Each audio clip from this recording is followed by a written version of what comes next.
4 आठवडे सलग 1427 दिवस एकही दिवसाचा खंड न पडता दररोज नवीन पुस्तकाचा परिचय हे आपल्या समूहाचं यश आहे. आजपासून बरोबर 33 दिवसांनी आपल्या पुस्तक परिचय अभियानाला 4 वर्ष पूर्ण होतील. पण त्याचं सेलिब्रेशन आज सकाळपासूनच सुरू झालंय. सुचिता, अंजुषा मॅडम आणि राहुल सर या तिघांनी आणि त्यांच्या साथीदारांनी हे 33 दिवस अगोदर सेलिब्रेशन सुरू केलेलं आहे आणि हे असंच अखंडपणानं चालू राहील. पुस्तक प्रेमी स्नेहसंमेलनासाठी या ठिकाणी उपस्थित असलेले अनिल भाई, चंद्रशेखर टिळक सर, अरुण म्हात्रे सर, प्रकाश पिटकर सर आणि महाराष्ट्राच्या कानाकोपऱ्यातून या ठिकाणी वाचनाच्या आणि साहित्याच्या प्रेमापोटी उपस्थित असलेले आपण सगळेजण, या समूहाचा मला खूप अभिमान वाटतो. कारण म्हणजे केवळ वाचन, साहित्य, कला, संस्कृती याच्या प्रेमापोटी म्हणजे प्रत्यक्ष एकमेकांचा काही परिचय नसताना व्हॉट्सअप समूहाच्या माध्यमातून आपण सगळेजण एकत्र आलेलो आहोत. आणि अशा वेळेला ज्यांचं वय 87 वर्ष आहे, आत्ताच मतदान केल्याबद्दल ज्यांना म्हणजे कोल्हापूरच्या कलेक्टरनी ज्यांचा सन्मान केला ते विश्वनाथ जगदाळे सर या ठिकाणी उपस्थित आहेत. अनिलबाईंचं वय 85 आहे, ते या ठिकाणी उपस्थित आहेत. गोव्यासारख्या दूरच्या ठिकाणाहून सई कुलकर्णी उपस्थित आहेत. 40गाव मधनं करंबेळकर सर उपस्थित आहेत. उमरगाव मधल्या वर्षा पेठे या ठिकाणी उपस्थित आहेत. औरंगाबाद मधनं छाया महाजन आहेत, मानसी फडके आहेत. म्हणजे अशा दूर दूरच्या ठिकाणाहून मिनलताई ओगले आहेत, ओमदादा मानवतमधनं या ठिकाणी आलेले आहेत. आणि ही सगळी मंडळी केवळ म्हणजे व्हॉट्सअप समूहाच्या माध्यमातून एकत्र आली. आणि या व्हॉट्सअप समूह स्थापन कसा झाला याच्याबद्दलचं कुतूहल कदाचित तुम्हालाही असेल. मी आज अखेर याबद्दल काही बोललेलो नाही, लिहिलेलं नाही. तर आजचा म्हणजे हा एक प्रसंगाचं प्रयोजन बघून त्याबद्दल मी थोडंसं तुम्हाला बोलू इच्छितो. याची सुरुवात अशी झाली की कोरोना ज्या वेळेला सुरू झाला त्यावेळेला कोरोनानं अनेक वाईट गोष्टी घडल्या, त्याचबरोबर चांगल्या गोष्टी घडल्या. ज्या चांगल्या गोष्टी घडल्या त्यातली आपल्या दृष्टीनं सगळ्यात महत्त्वाची गोष्ट म्हणजे पुस्तकप्रेमी समूहाची स्थापना. आता ती कशी झाली तर कोरोनामध्ये वेळ घालवण्यासाठी अनेक मंडळी वेगवेगळ्या प्रकारचे उपक्रम समाज माध्यमांवर करत होती. फेसबुक सारख्या माध्यमांवर म्हणजे साडी चॅलेंज, चेहरा चॅलेंज, कपल चॅलेंज अशा प्रकारची वेगवेगळी चॅलेंजेस त्यावेळेला म्हणजे उपक्रम असे राबवले जात होते. त्याच वेळेला अनेक मंडळी पुस्तकाचं मुखपृष्ठ पोस्ट करायचा एक उपक्रम करत होते. आणि त्या माध्यमातून आपल्या समूहाची जणू काही सुरुवात झाली. 14 जून 2020 पासून एक आठवडाभर अनंत मिसे सरांनी फेसबुकवर पुस्तकाची मुखपृष्ठ पोस्ट केलेली होती. त्याच्यानंतरचा आठवडा होता प्रसाद नातू सरांचा. आणि प्रसाद नातू सरांनी त्याच्यामध्ये थोडी भर टाकली की नुसतं पुस्तकाचं मुखपृष्ठ पोस्ट न करता त्या पुस्तकाबद्दल लिहायची सुरुवात प्रसाद नातू सरांनी केली. ते ज्यावेळेला लिहित होते त्यावेळेला त्यांच्या प्रत्येक दिवसाच्या पुस्तक परिचयावर मी काहीतरी कमेंट केल्या. आणि ज्यावेळेला रविवार आला त्यावेळेला रविवारी सकाळी त्यांचा मला फोन आला की सर मी जे पुस्तक परिचय लिहिले त्यातल्या प्रत्येक पुस्तक परिचयावर तुम्ही काहीतरी कमेंट केलेली आहे आणि हा उपक्रम पुढे चालू राहायचा असेल तर ज्यांना मी विचारलेलं होतं त्यांनी मला ऐन वेळेला नकार दिलेला आहे. मग उद्यापासून तुम्ही लिहाल का? मग सरांना मी असं म्हटलं की सर तुम्हाला माझं नाव आठवणीत आलं ना, मी लिहू शकेन असं वाटलं ना तुम्हाला तर मी लिहितो. मी कपाटातून एक 12-14 पुस्तकं काढली आणि त्यानंतरचा आठवडा मी लिहिलं. आठवडाभर मी पुस्तक परिचय लिहिल्यानंतर परत पुढच्या शनिवारी किंवा रविवारी प्रसाद सरांना मी फोन केला की सर उद्यापासूनचं नाव सांगा.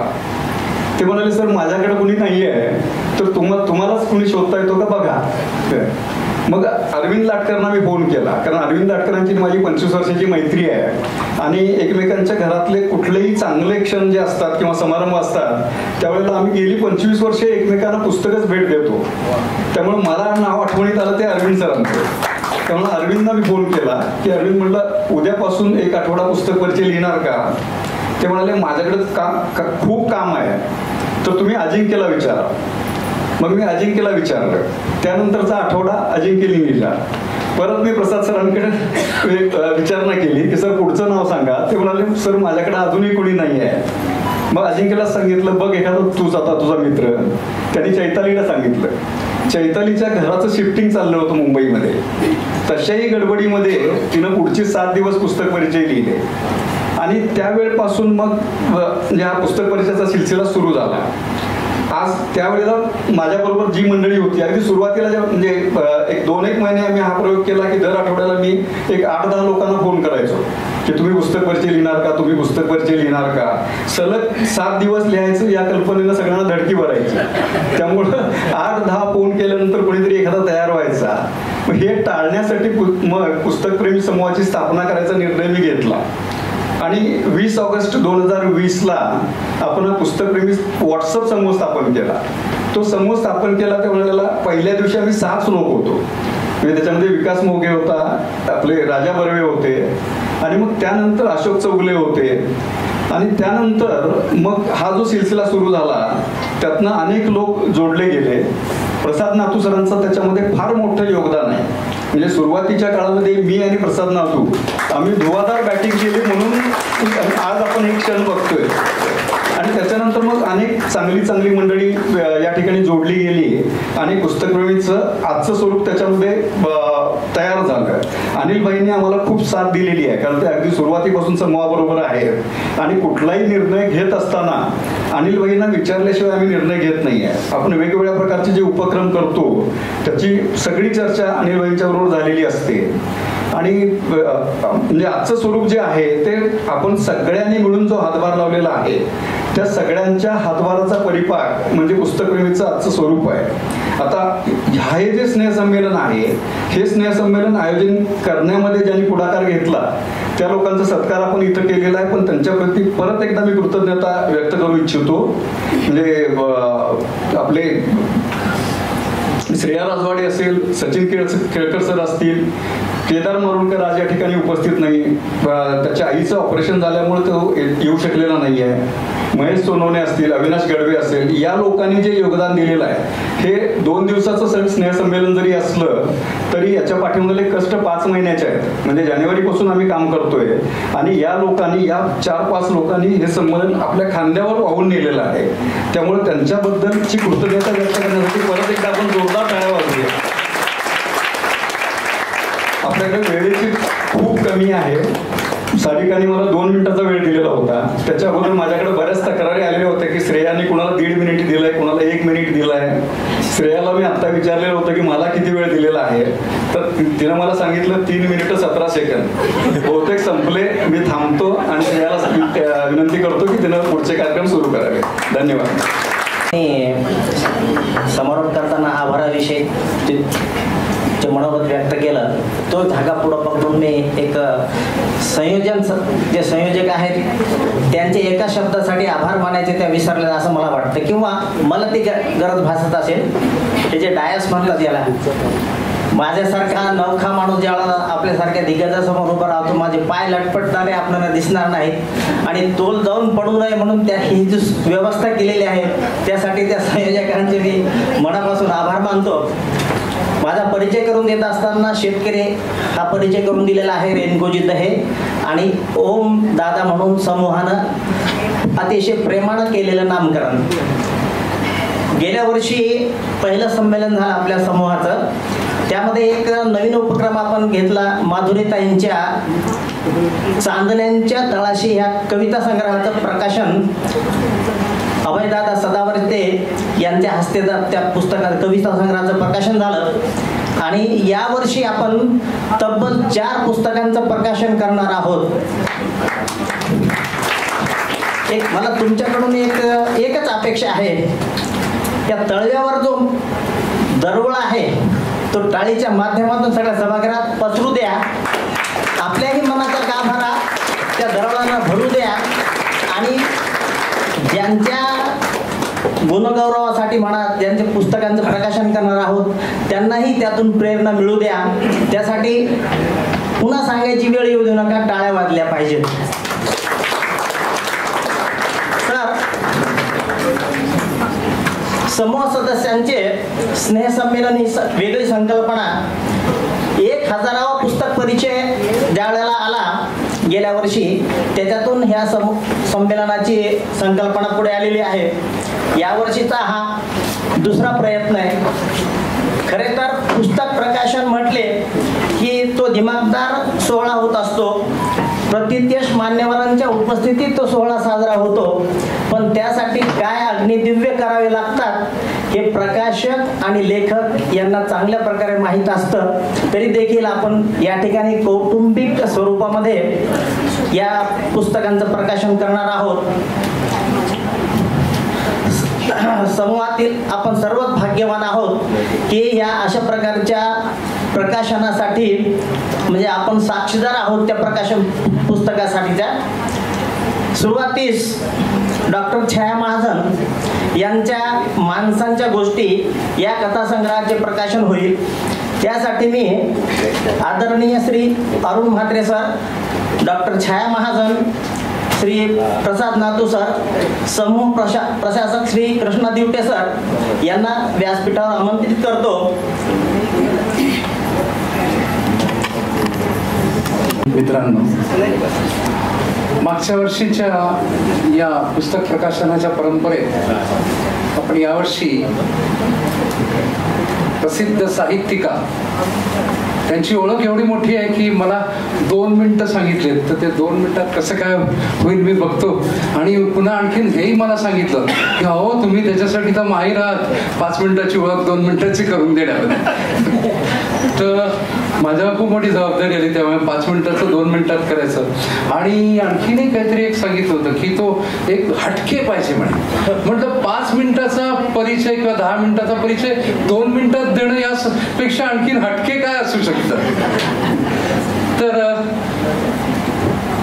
प्रसिद्ध साहित्यिका, कादंबरीकार, कथाकार, चरित्रकार, लेखिका, कवयित्री, अनुवादक अशा बहुआयामी व्यक्तिमत्वाच्या धनी डॉक्टर छायाताई महाजन यांच्या कथासंग्रहाच्या प्रकाशनाचा कार्यक्रम आज आपण येथे आयोजित केला आहे.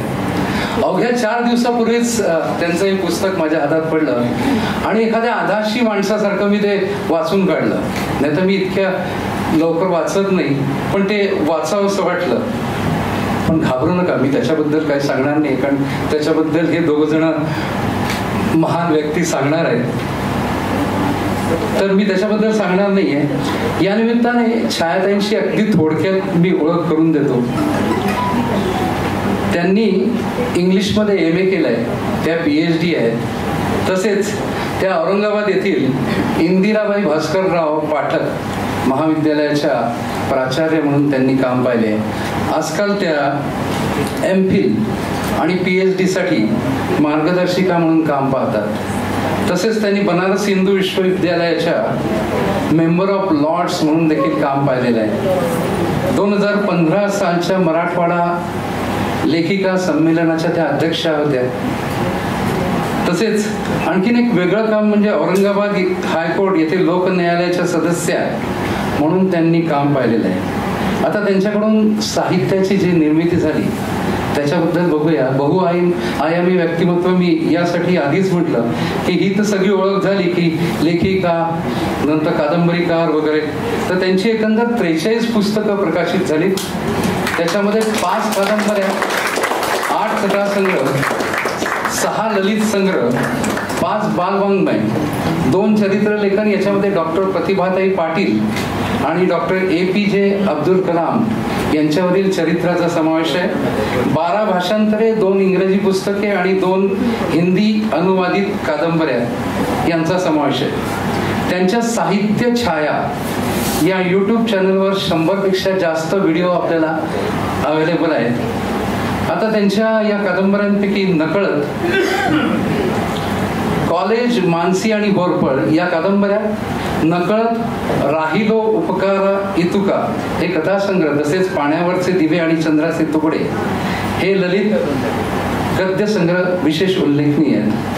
त्यांना मगाशी कोणीतरी सांगितलं की त्यांना इतके बक्षीस आणि पारितोषिके मिळाले की ते वाचायचं झालं तर हे 15 मिनिटं जे याच्यासाठी दिलेत ना ती वाचत मला बसावं लागेल पूर्ण. त्याच्यासाठी मी महत्वाचं म्हणजे महाराष्ट्र सरकारचा 1992चा उत्कृष्ट वाङ्मय पुरस्कार, मराठी साहित्य परिषद पुणे यांचा कृष्णाजी वामन खीर श्रेष्ठता पुरस्कार आणि मराठी साहित्य मंडळ ठाणे यांच्यातर्फे दिला जाणारा राज्यस्तरीय सावित्रीबाई फुले साहित्यभूषण पुरस्कार या उल्लेखनीय पुरस्कारांसोबतच 17 विविध पुरस्कारांनी त्यांना गौरवण्यात आलेला आहे. आता या एवढ्या मोठ्या म्हणजे बहुआयामी व्यक्तिमत्वाच्या पुस्तकाचं प्रकाशन करायचं तर तेवढाच बहुआयामी व्यक्ती समोर असला पाहिजे प्रकाशन करणारा. तर ते आपल्याला आज लावले सुप्रसिद्ध कवी अरुण म्हात्रे सर. त्यांचं एक मी आता याच्यावर घेतलं की मार्ग लाभो पावलांना ही तृणाची याचना. मार्ग लाभो पावलांना ही तृणाची याचना, लाभ दे ऐसा वसा की जन्म होवो प्रार्थना. तसेच उंच माझा झोका या सिरियलचं जे टायटल सॉन्ग होतं झुले उंच माझा झोका, यांनी आपण या शीर्षक गीतानी आपण सगळेजण त्यांना अतिशय जवळून जाणतोय. गेय कविता लिहिणारे म्हणून त्यांची ओळख आहे. गेय कविता म्हणजे जिला चालीत बसवता येतं किंवा गाता येतं अशी कविता. म्हणजे याचा अर्थ त्यांना संगीताचा स्पर्श देखील झालेला आहे. आपल्या कवितात प्रेमातील आर्तता, विवळता, अगतिकता प्रभावीपणे मांडणारे ते कवी आहेत. कॉमर्स शाखेचे पदवीधर आहेत. हे इथे उल्लेखनीय आहे. कॉमर्स, मी कॉमर्स शाखेचा पदवीधर आहे, त्यामुळे मला फार अभिमान वाटतो की सर सुद्धा कॉमर्स शाखेचे पदवीधर आहेत. काही दिवस त्यांनी प्राध्यापकी केली, नाटकं दिग्दर्शित केली, संगीताचे कार्यक्रम केले, अगदी सामाजिक मोर्चांमध्ये देखील भाग घेतला. काही आंदोलनांना त्यांना कारावास देखील भोगावा लागला.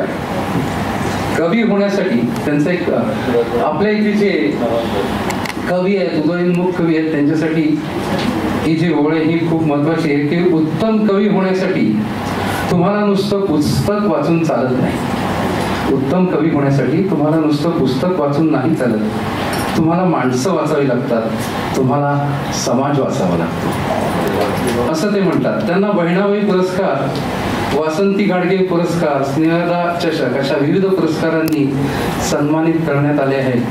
त्यांची ऋतू शहरातले, ते दिवस आता कोठे, कोसो मैल दूर आहे चांदणी इत्यादी पुस्तके प्रसिद्ध आहेत. अशा या बहुआयामी व्यक्तिमत्वाचे धनी असलेल्या म्हात्रे सरांकडून दुसऱ्या बहुआयामी व्यक्तिमत्वाच्या म्हणजे छायाजींच्या पुस्तकांचे प्रकाशन व्हावे हा दुर्लभ असा योग या प्रकाशनाच्या निमित्ताने येतोय आणि त्याचं संचालन करायचं भाग्य मला लाभतं. याबद्दल मला आनंद होतोय. यानंतर मी स्वतः लेखक आहे आणि म्हणून स्वतःच्या पुस्तकाबद्दल स्वतः काय सांगायचं असं वाटतं बऱ्याच वेळा. पण स्वतः आपल्या बाळाचं कौतुक नाही करायचं तर कोणी करायचं? खरंय ना. म्हणून मी छायाताईंना विनंती करतो की त्यांनी आपल्या या पुस्तकाबद्दल 2 शब्द व्यक्त करावेत. छायाताई.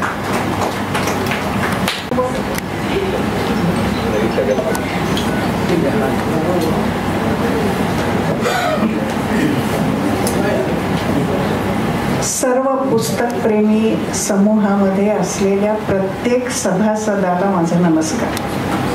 मी प्रत्येक सभासदाला याच्यामुळे म्हणाले, आणि खरं म्हणजे सभासद हा शब्द इथे योग्य नाही याची मला पूर्ण जाणीव आहे, पण या संमेलनाला येण्यासाठी किंवा या मेळाव्याला येण्यासाठी मी थोडी उत्सुक होते. पुस्तकप्रेमीवर मी जे काय पाहत होते त्या सगळ्यांची नावं वगैरे पाहत होते आणि काही मेंबर्स खूपच रेग्युलर आहे तेही पाहत होते.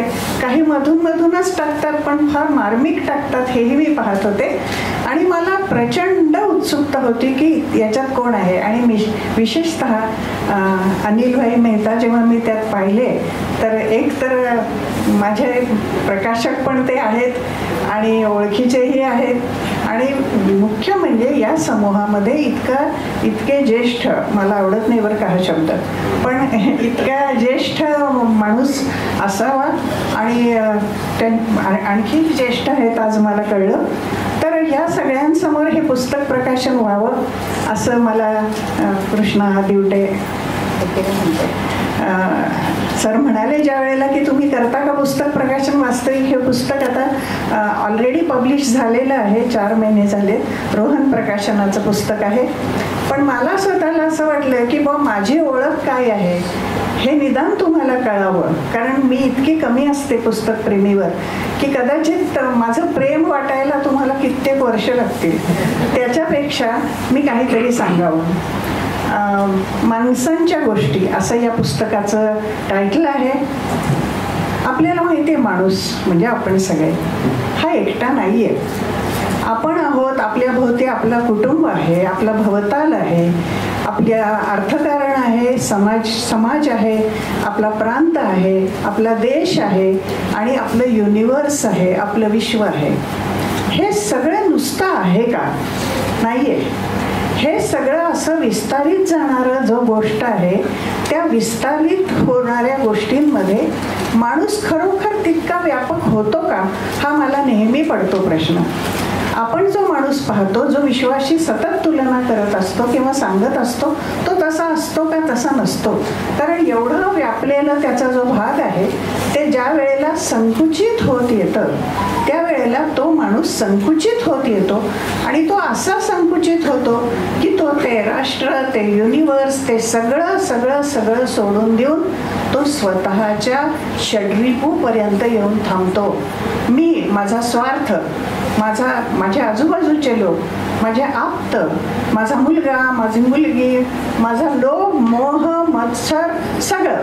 आणि हे सगळं करत असताना सुद्धा तो माणूस जो आहे त्याच्यामधल्या ज्या इनेट आत असलेल्या अंतर्मनातल्या ज्या प्रवृत्ती आहेत त्या प्रवृत्ती खरोखर मला अक्षरशः आश्चर्यचकित करतात. आणि नेहमी मला असं जाणवतं की ह्या ज्या प्रवृत्ती आहेत माणसांच्या ह्या इतक्या वाईट कशा असतील किंवा ह्या इतक्या चांगल्या सुद्धा कशा असतील. या इतक्या हे लोक इतके क्रूर कसे असू शकतात, इतके हिंस्त्र कसे असू शकतात, हे युद्ध कसे करू शकतात. एक छोटंसं सांगते. श्रेय मला माफ करशील, 1च मिनिट वाढेल. माझ्याकडे काल एक मांजर व्यालेली होती. तिचं एक पिल्लू मिसिंग होतं. म्हणजे ते पिल्लू कदाचित कुत्र्यांनी खाल्लेलं असेल पण ते माझ्या बिल्डिंगमध्ये होतं. आणि ती अतिशय केविलवाणी माझ्या घराच्या समोर अगदी समोर येऊन रडत होती.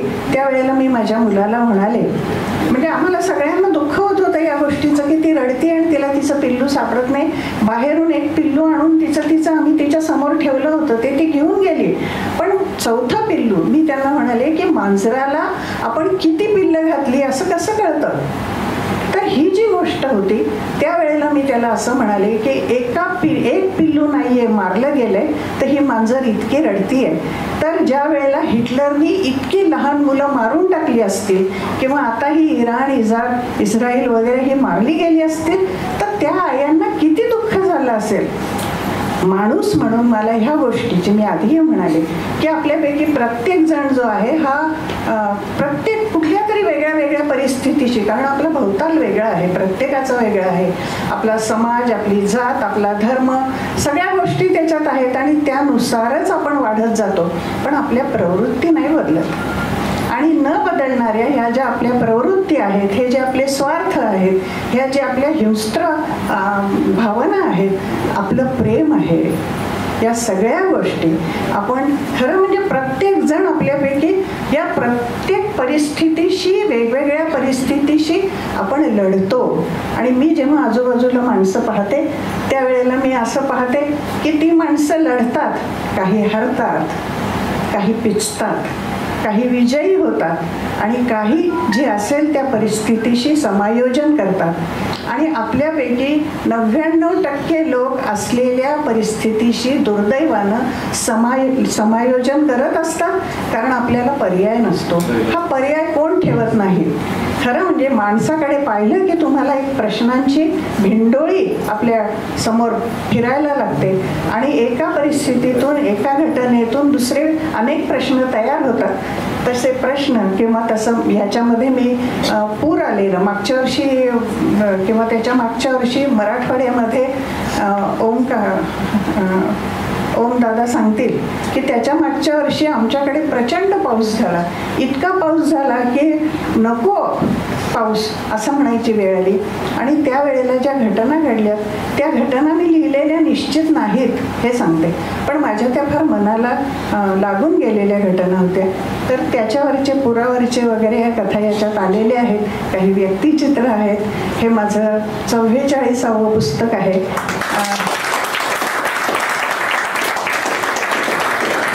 तुम्हा सगळ्यांना भेटावं ही फार मनोमन इच्छा होती, म्हणून हा पुस्तक प्रकाशनाचा कार्यक्रम जो आहे तो मी दिवटे सरांना म्हणाले की आपण ठेवूयात. त्यांनी तो ठेवला. मी त्यांचे आणि सगळ्या संयोजकांचे मिनिट वाईज मला दिलेल्या शेड्यूलचे सुद्धा आभार मानते. सगळ्यांनी आता निदान मी छाया महाजन आहे हे नक्की लक्षात ठेवा. आणि मी जे काय टाकेन, माझं नवं पुस्तक टाकेन, माझे व्हिडिओज टाकेन त्याच्यावरचे, किंवा माझ्या इतर काही आलेले पब्लिकेशन्स टाकेन, तर जरूर निदान मला अंगठा तुम्ही दाखवा. धन्यवाद.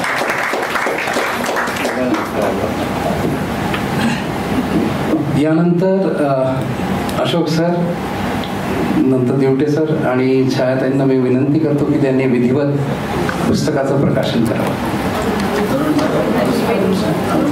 अरुण सर.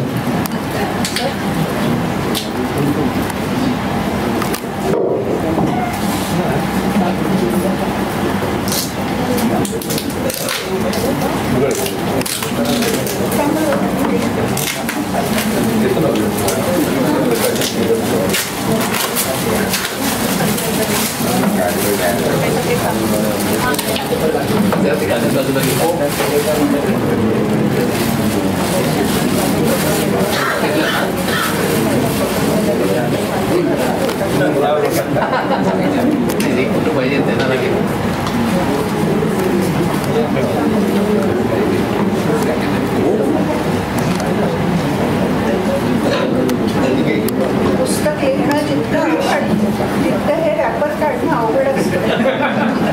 म्हणून पुस्तक प्रकाशन मी कमीत कमी करते.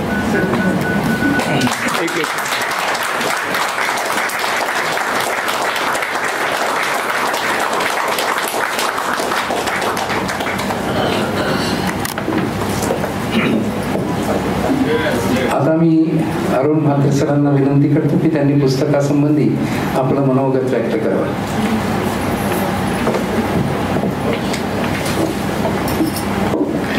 सर्वांना नमस्कार. पुस्तकप्रेमी संमेलनाच्या या पहिल्या सत्रामध्ये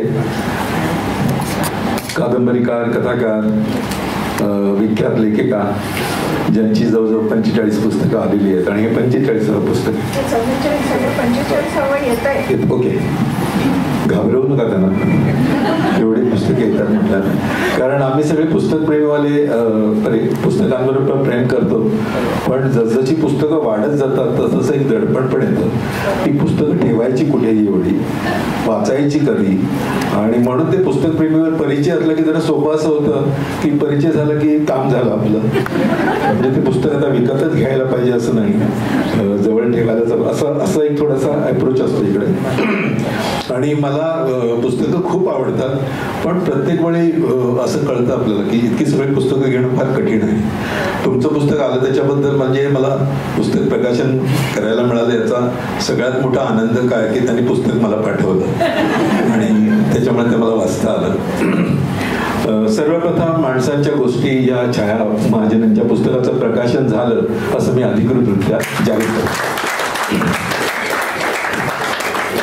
तुमच्या लक्षात आलं असेल की खूप बहुआयामी ज्याला म्हणतो असं व्यक्तिमत्व त्यांचं आहे. मोठ्या पदावर त्यांनी काम केलेलं आहे.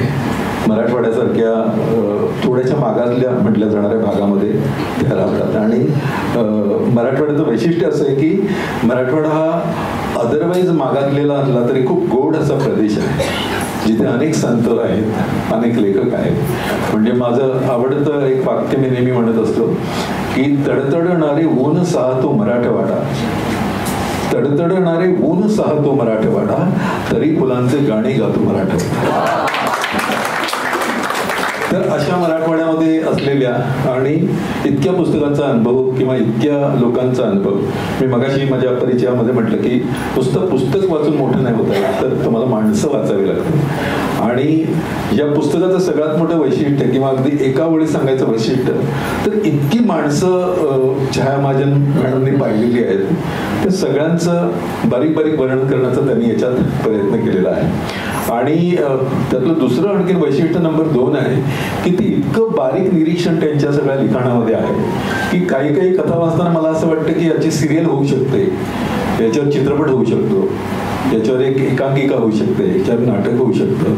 म्हणजे ती पुराची मगाशी ते सांगत होते, पुराचं जे वर्णन त्यांनी केलेलं आहे, पहिल्याच ओळीमध्ये तुमच्या लक्षात येतं की बाई अत्यंत तटस्थपणे त्या सगळ्या गोष्टींकडे बघतायत. आणि म्हणजे पुराचं पाणी वाढतं तशी एक चादर पसरली पदरा प्रदेशावर, अशी एक ओळ आहे पहिली सुरुवातीला, आणि त्यांनी ते लिहिलेलं आहे. आणि त्या सगळ्या विशेष म्हणजे करता आता छाया महाजन म्हटल्यावर तुमच्या लक्षात आलं असेल की त्या काही कुठल्या आदिवासी पाड्यावर राहणार नाहीत, गावात कुठल्या तरी इंटेरियरमध्ये राहणार नाहीत, किंवा अशा पण समाजामध्ये नाहीत की त्यांना तिकडची भाषा अवगत असावी. पण तरी सुद्धा त्यांनी ज्या भाषेमध्ये ते लिहिलेलं आहे ते बघून सुद्धा तुम्हाला आश्चर्य वाटेल की कसं काय त्यांना इतकं अवगत आहे. तर मला असं वाटतं की खूप अनुभव घेणारी लोक, म्हणजे मगाची मांजरीचा त्यांनी किस्सा सांगितला, तर घरामध्ये मोलकरणी आली तर मोलकरणींची सुद्धा भाषा शिकणारी काही लोक असतात. ती फक्त मोलकरणीला मोलकरणी बनून बघत नाही, तर आपली एक सखीच आहे असं बघतात आणि मग त्यांची भाषा त्यांना येऊ शकते. तसा काहीसा महाजनांचा स्वभाव असल्यामुळे जिथे जाईल तिकडे त्यांनी आपला हा किस्सा सगळा उमटवलेला आहे आणि त्याच्यामुळे या सगळ्या कथाच्या वाचनीय झालेल्या आहेत. प्रसादनी मगाशी सांगितलं की तुम्ही हातात घेतलं की तुम्ही वाचत राहता, इतक्या त्या सुंदर अशा वाचनीयता त्याच्यामध्ये आहे. अनेक पद्धतीच्या गोष्टी आहेत. आता माणसांच्या गोष्टी या नावाबद्दल मी थोडासा नाराज असं नाही, पण मला ते अपूर्ण वाटतं ना. कुठल्या माणसांच्या गोष्टी असं आपण विचारतो, कुठल्या माणसांच्या गोष्टी, तर ह्यात मध्ये हतबल माणसांच्या गोष्टी आहेत, ज्यांना काही करता येत नाही, जे अशी अपेक्षेने काहीतरी करू पाहतात पण करू शकणार नाही, असे सगळे लोक आहेत. त्याच्यामध्ये ज्यांच्यापुढे काही मार्गच उरलेला नाही अशी सगळी माणसं आहेत.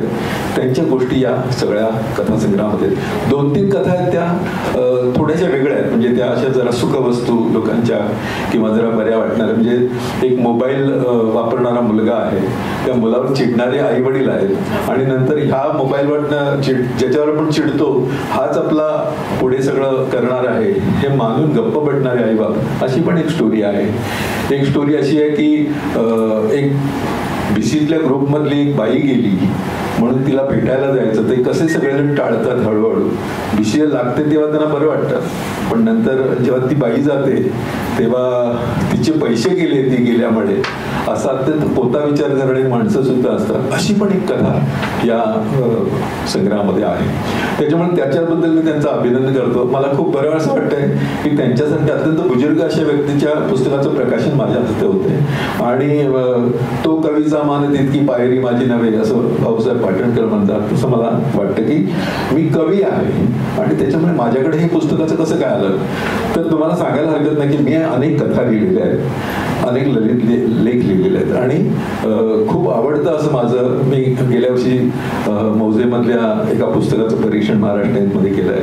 हा खूप अत्यंत आवडता माझा प्रकार आहे आणि त्याच्यामुळे त्यांचं पुस्तकाचं प्रकाशन करायला मिळणं याचा एक आनंद आहे. हे थोडंसं शेअर करणं जे आहे ते शेअर करणं या निमित्तानं होईल.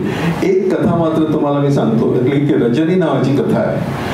या कथेबद्दल म्हणजे खूप चांगली कथा लिहिली, पण त्याचबरोबर त्यांनी त्या रजनी नावाच्या बाईला इतकं वाईट वाईट वाईट वाईट असं दुःख दिलेलं आहे की तिचं खरोखर दुःख आहे का छाया महाजन बाईने त्यांना दुःखी केलेलं आहे असं मला सतत वाटत होतं. किती दुःख द्यावं त्या बाईला, पण शेवटी मी वैतागलो. महाजनबाईंना फोन करणार होतो की कशाला एवढं तिला त्रास दिला तुम्ही, मध्येच थांबवावी ती कथा असं मला एकदा वाटलं होतं. तितकं पण एका बाजूने असं पण कळतं की बाईच्या वाट्याला काय काय दुःख येऊ शकतं ते सगळं त्यांनी लिहिलेलं आहे.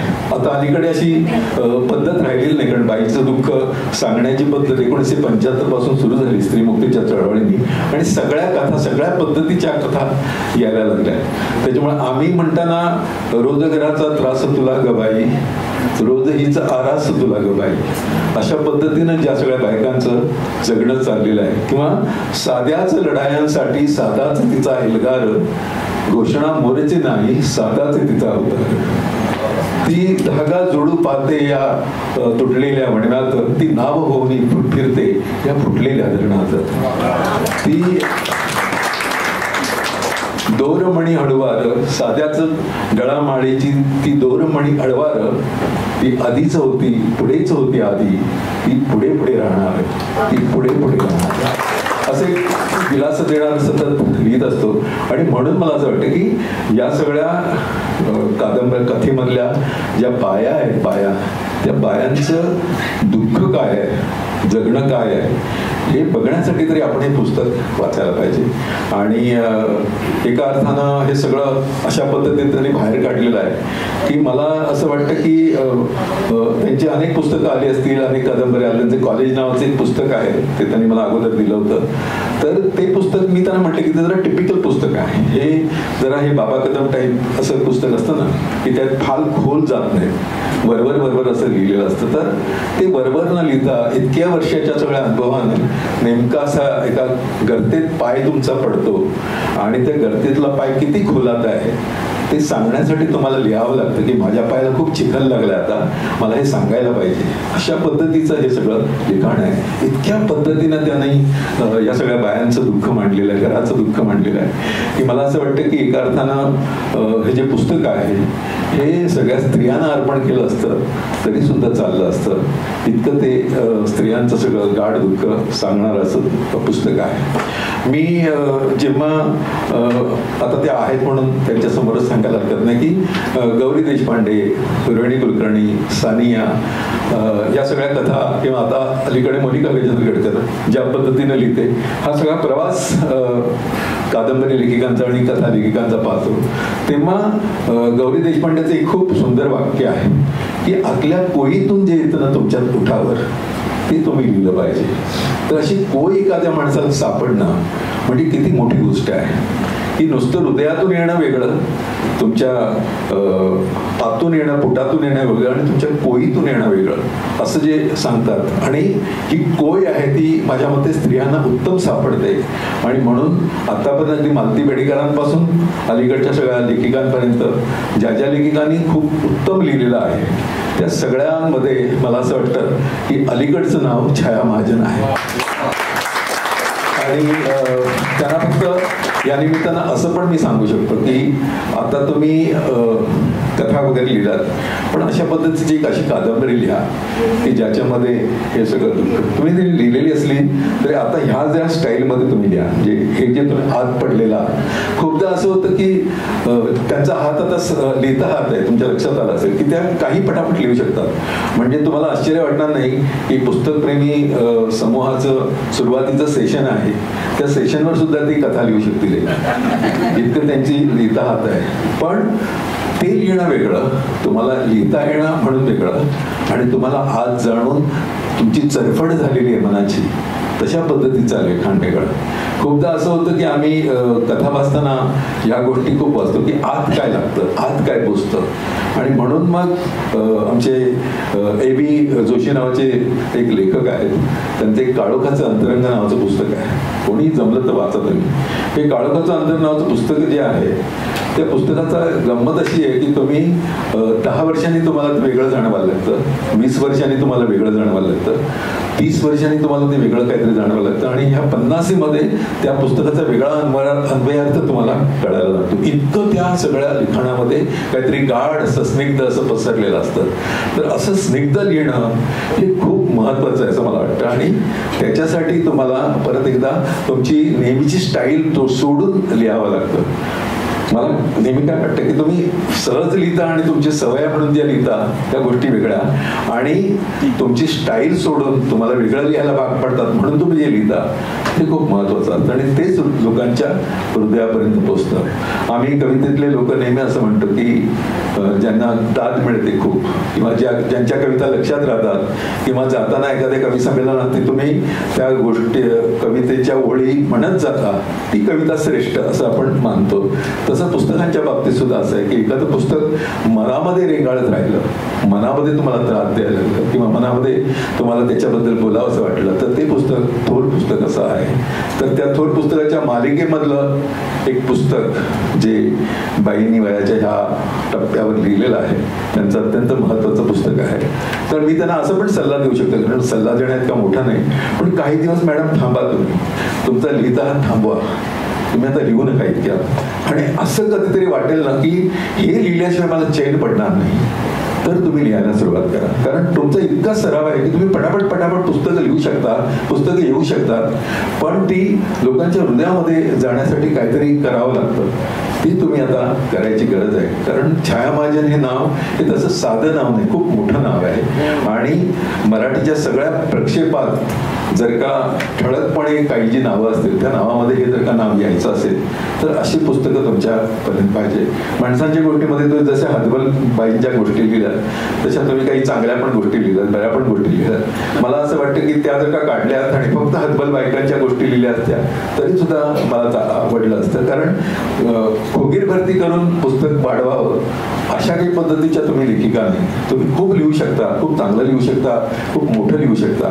तर असं एक संपादन आहे, ते संपादन सुद्धा मनातल्या मनात तुम्ही करायला असं वाटतं. पण हे पुस्तक या निमित्तानं तुमच्या समोर आलं, त्याचं मला असं वाटतं की हे पुस्तक आज मला माहित नाही पुस्तकाच्या किती कॉपीज त्यांनी आणल्या, पण तुम्हाला आणल्यात नाही आणल्या त्याच्यावर. खरं तर ही संधी होती की या निमित्तानं आमच्या पुस्तकप्रेमीच्या लोकांना अर्ध्या किमतीत ही पुस्तक मिळाली असती. खूप आनंद झाला. तर यांच्या वतीनं पण मी सांगितलं, पण मी तुम्हाला सांगतो की सगळ्यांना खूप आवडल्या. त्याच्या प्रत्येकातल्या अनेक गोष्टी वाचल्या असत्या, पण यातल्या सगळ्या गोष्टींमधल्या निम्मे गोष्टी तरी या सगळ्यांच्या हृदयामध्ये राहिल्या असत्या असा मला एक विश्वास वाटतो. परत एकदा मी त्यांचं खूप अभिनंदन करतो. मला एक खूप मोठी संधी दिली, त्याच्याबद्दल तुमच्या सगळ्या समूहाचे मी आभार मानतो. खरं तर मी समूहात थोडासा नवीन असलो तरी इतका पण नवीन नाही की तुमचे आभार मानावे किंवा, पण मला असं वाटतं की ज्या पद्धतीनं, ज्या प्रेमानं, ज्या आपुलकीनं हे सगळं चाललेलं आहे, ही आपुलकी मला फार महत्वाची वाटते. पुस्तकं तर सगळे लोक वाचतात, पुस्तकांचे ग्रुप पण खूप आहेत, पण इथे जी आत्मीयता, इथे जी सगळी माणुसकी, आस्था जी आहे ती खूप महत्वाची. त्या आस्थेतून हे प्रकाशन होत आहे, याच्याबद्दल मी एक आनंद व्यक्त करतो, कृतज्ञता व्यक्त करतो आणि थांबतो.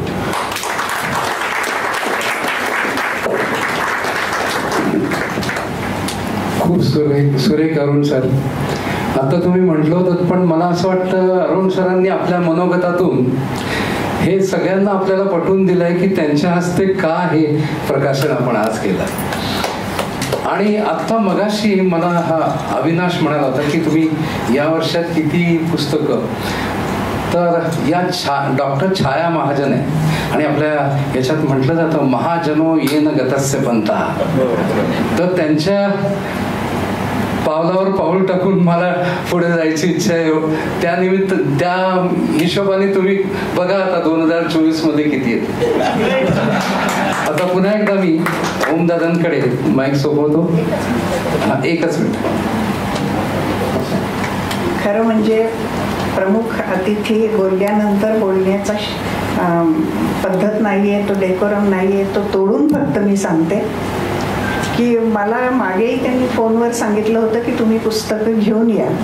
तर प्रश्न असा आहे की माझी पुस्तकं जी आहेत ती स्वयंप्रकाशित नाहीत. माझी सगळी पुस्तकं म्हणजे आत्तापर्यंत जेवढी पुस्तकं झाली आहेत तेवढी सगळी पुस्तकं इतर प्रकाशकांनी केलेली आहेत. म्हणजे याच्या आधीचं 4च महिने पुस्तक आलेले डोईचा पदर आला खांद्यावरी राजहंस प्रकाशननी काढलेलं आहे आणि त्याच्यानंतर हे पुस्तक आलं, हे रोहन प्रकाशननी काढलेलं आहे. तर मी सांगणारच होते उद्या की तुम्ही म्हणजे मी दुसरी गोष्ट आणि जी मला प्रामाणिकपणे कबूल करायला पाहिजे की इथे पुष्कळ MCOM वगैरे वगैरे लोक आहेत आणि ज्यांचं अर्थशास्त्र टिळकांसारखं इतकं पक्कं आहे तितकं माझं वीक आहे. म्हणजे मी जर इथे काही असे व्यवहार केले तर मला फार खात्री आहे की मी गोत्यात जाणार त्याच्यात. तोही कदाचित भाग असेल की ज्याच्यामुळे मी आणली नाहीत, पण प्रकाशकाकडे ती उपलब्ध आहेत. रोहन प्रकाशन आणि राजहंस प्रकाशन आत्ता अगदी एकामागे एक आलेले आणि यांनी सजेस्ट केलेलं स्त्रियांच्या विषयीचं दोईचा पदरा आला खांद्यावरी हे राजहंसनी केलेलं पुस्तक आता आलेलंच आहे. ती कादंबरी आहे आणि हा कथासंग्रह आहे. बोलू दिल्याबद्दल धन्यवाद. नाही, स्वतःच्या पुस्तकाचं प्रमोशन करायला काहीच हरकत नाही आणि ते तुम्ही खूप छान केलं. पण मी परत एकदा सांगतो की थोडासा कळ सोसा आमच्यासाठी, पण ते पुस्तक येऊ द्या. थोडासा खर्च येईल तुम्हाला, पण आम्हाला पुस्तक मिळेल चांगलं असं म्हणून मी सांगत होतो की रोहनच्या लोकांना विनंती करा की जर का पुस्तके अवेलेबल करता आली उद्या तर किमान एक 50 प्रती 25 प्रती आल्या तरी आमच्या काही लोकांना ते घेता येतील. थँक्यू. मान्यवरांचे आभार आणि माणसांच्या गोष्टीसाठी खूप खूप शुभेच्छा. कृष्णदादा, आपण इथंच वरती स्टेजवर थांबायचं आहे.